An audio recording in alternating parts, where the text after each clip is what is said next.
A bird in the hand is worth two in the bush, but only if you never intend to fly. We are all born with a delicate internal compass that points toward our ultimate potential, yet most of us spend our entire lives calibrating it to the heavy magnetic pull of our anxieties. Meet Elias, a man whose life was a masterclass in the art of the invisible cage which he had decorated so comfortably that he almost forgot he was a prisoner of his own caution. Elias worked in a high-rise office where the floor-to-ceiling glass walls were designed to offer an expansive view of the city horizon, but for him they only served as a dizzying reminder of how high he could fall. He was a senior analyst, a title that sounded impressive to outsiders but felt like a velvet shackle to a soul that once dreamed of architecting cities made of light and sustainable glass. Every morning Elias would sit at his heavy mahogany desk, his fingers hovering over the mechanical keyboard like a pianist paralyzed by the fear of hitting a single dissonant chord. He had a proposal saved in a hidden folder titled Miscellaneous, which was actually a revolutionary design for urban housing that could change thousands of lives and redefine the modern city. But every time he thought about hitting the send button to the board of directors, a cold, familiar hand would grip his throat and tighten with the strength of a lifetime of hesitation. That hand belonged to the warden of his mind, a voice that sounded exactly like his own, but carried the ancient weight of 1,000 ancestral cautions and societal expectations. The warden would whisper with a terrifying intimacy that he was a fraud, that his ideas were juvenile, and that the board would laugh him out of the room until he was nothing but a punchline. So Elias would close the folder, hide the tab behind a spreadsheet, and go back to his data because spreadsheets were safe, and numbers never broke your heart or questioned your worth. He lived in a state of perpetual preparation, waiting for a future version of himself to arrive, who was finally brave enough to inhabit his own skin and claim his own voice. This is the quiet tragedy of the modern soul, where we mistake the mere absence of risk for the presence of peace and call our stagnation a form of stability. One rainy Tuesday afternoon, Elias found himself standing at the edge of a crowded subway platform, watching the yellow line like it was a boundary between two different dimensions of existence. He saw a young woman across the tracks, sketching in a battered notebook, her charcoal pencil moving with a ferocity that suggested she didn't care if the entire world saw her mistakes. In that moment, Elias felt a pang of envy so sharp it physically hurt, because she was living in the beautiful mess of creation, while he was dying in the neatness of his own safety. He realized with a sudden jolting clarity that his fear wasn't actually about failing, it was about the terrifying possibility that he might actually succeed, and then have to maintain that brilliance. Success meant more eyes on him, more expectations, and a much higher pedestal from which he would eventually be expected to tumble. In front of everyone he respected, he walked back to his apartment that night through the neon-soaked streets of a city that never asked for permission to shine or apologized for its own loud and chaotic existence. He looked at his reflection in a dark puddle and saw a man who had become a ghost. In his own narrative, a spectator watching his own life pass by from the sidelines. The next morning, Elias woke up, and instead of the usual heavy blanket of dread, he felt a strange cold clarity that cut through his excuses like a surgeon's blade. He sat at his kitchen table and pulled out a single sheet of paper to perform a meticulous autopsy on his own cowardice, to see what it was actually made of. He wrote down the words, "I am afraid," in large bold letters, and watched how they sat there, on the page looking small and ink-stained, and remarkably unlethal. He realized that for 34 years he had been treating fear like an impenetrable brick wall, when it was actually just a thick, disorienting fog that had no real substance. Fog can obscure the path and make the heart race with the uncertainty of what lies ahead, but it has no physical mass, and you can walk right through it if you are willing. Elias returned to the office, but this time he didn't open the spreadsheets that usually acted as his emotional shield against the world of possibility. He opened the miscellaneous folder and looked at his architectural designs with the eyes of a stranger trying to see the soul behind the lines and the logic. He saw the flaws and the gaps in the structural logic, but he also saw the vibrant heartbeat of an idea that deserved to breathe and exist in the physical world. The warden started to scream in the back of his mind, telling him that he was ruining his stable career and that his mortgage wouldn't pay itself with idealistic dreams. Elias did something he had never done before. He closed his eyes and thanked the warden for trying to keep him safe for all those years of quiet protection. He acknowledged that this voice was just an ancient biological alarm system, trying to protect him from a saber-toothed tiger that had been extinct for 10,000 years. He whispered to the empty room that there were no tigers here today, only mahogany. desks and silent emails, and the terrifying potential of his own untapped creativity. He clicked the send button before his courage could evaporate into the air, and then he did the most radical thing possible by simply sitting still in the silence. He went and got a cup of coffee and sat by the window watching the clouds move over the skyline, feeling the strange electricity of a choice finally made. The expected lightning bolts didn't strike his desk, and the ground didn't open up to swallow him whole for the sin of being ambitious and visible.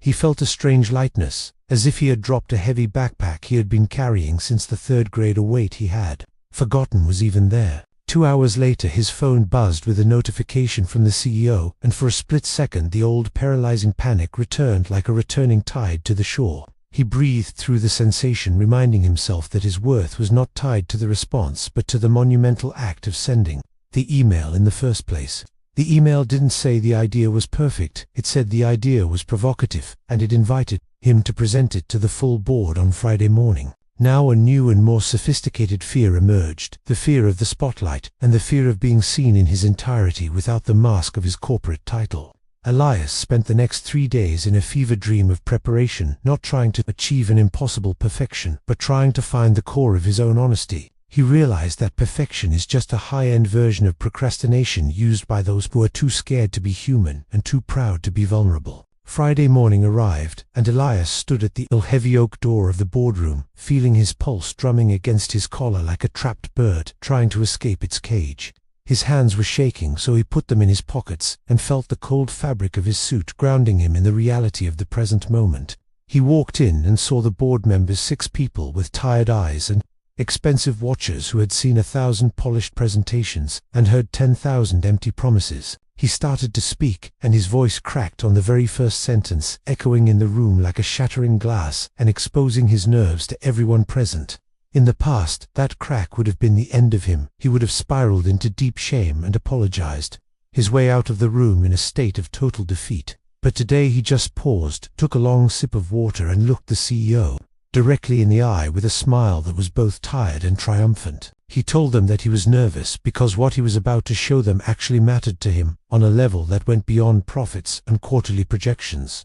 That moment of raw vulnerability did something miraculous. It broke the professional tension in the room and turned the directors from stern judges into curious human beings. He presented the housing project not as a series of cold numbers, but as a story of how people could live with dignity, and how architecture could heal a community. He saw their faces change from skeptical masks to interested participants as they began to see the world through the lens of his long-hidden vision. When he finished, there was a heavy silence that stretched out for what felt like an eternity as the weight of his ideas settled into the room.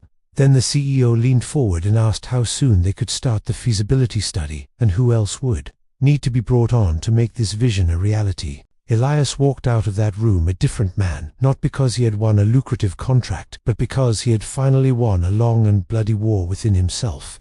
He went back to his desk and deleted the miscellaneous folder because his ideas no longer belonged in the shadows of a digital archive, but in the sunlight of action. He realized that living beyond fear isn't about the absence of the heartbeat in your throat, but about moving your feet while your chest is still thumping. He began to notice other people in the office who were also carrying invisible cages around with them as they moved through their daily routines of quiet desperation. He saw his assistant Sarah holding back a brilliant suggestion during a meeting, and he saw the IT guy hiding his beautiful poetry under a pile of technical manuals.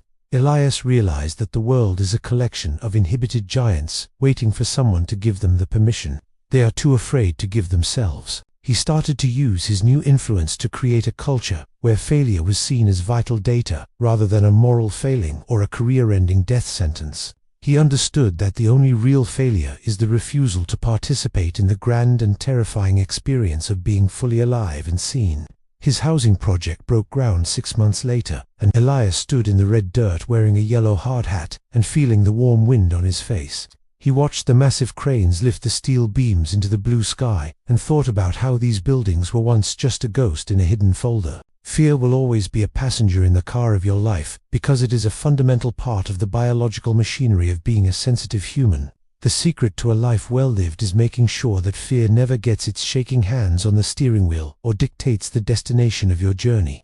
You can let it sit in the back seat, you can let it look out the window, and you can even let it complain about the music or the directions. But you must be the one who decides where the car is going and how fast you are going to drive toward the things that matter most. Elias eventually left that firm to start his own practice, focused on the designs the warden had once told him were completely impossible and dangerously naive. He lived in a modest apartment filled with natural light and half-finished sketches, and the beautiful productive chaos of a life in constant and purposeful motion.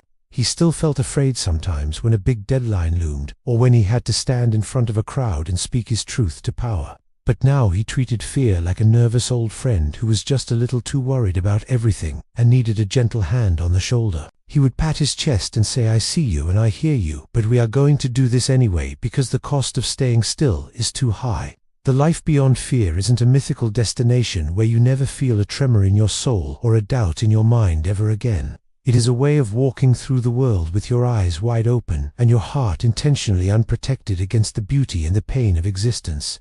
It is the profound realization that you are the sole architect of your own boundaries, and you can move them whenever you choose to grow. Every time you choose growth over safety, you are rewriting the complex code of your own destiny and expanding the limits of what is possible for you. You are telling the universe that you are not a victim of your biology or your history, but a conscious master of your own creative intent and will.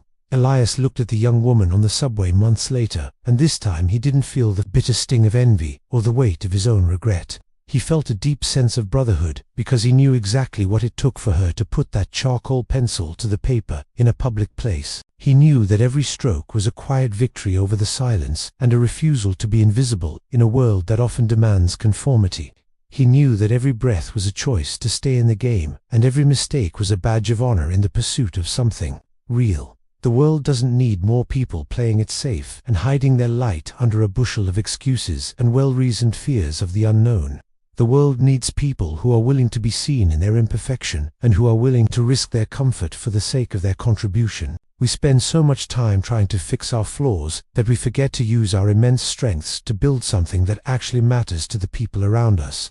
Fear is just raw energy that has nowhere to go, so it turns inward and starts to burn the house down from the inside out with anxiety. When you give that energy a purpose, when you turn it toward a goal or a person or a project, it becomes the high-octane fuel for your transformation. Stop waiting for the fear to go away, because the fear is actually waiting for you to move first, so it can see which way we are going. The door to your cage has been unlocked this entire time. You just have to be willing to handle the cold air of the world outside the bars. Your potential is a massive debt you owe to the world, and staying small is a form of cosmic theft that robs us all of your unique perspective. Take the risk, tell the truth, send the email, and let the chips fall where they may, because you are finally ready to handle the gravity. You will find that you are much sturdier than you ever gave yourself credit for, and much more resilient than your fears ever allowed you to believe. You are the mountain, and the wind of fear is just passing through the valleys, leaving the stone unchanged and the peak still reaching for the stars. If this story moved you and you want to dive deeper into the mechanics of the human soul, please subscribe to my channel, Deep Mind Portal.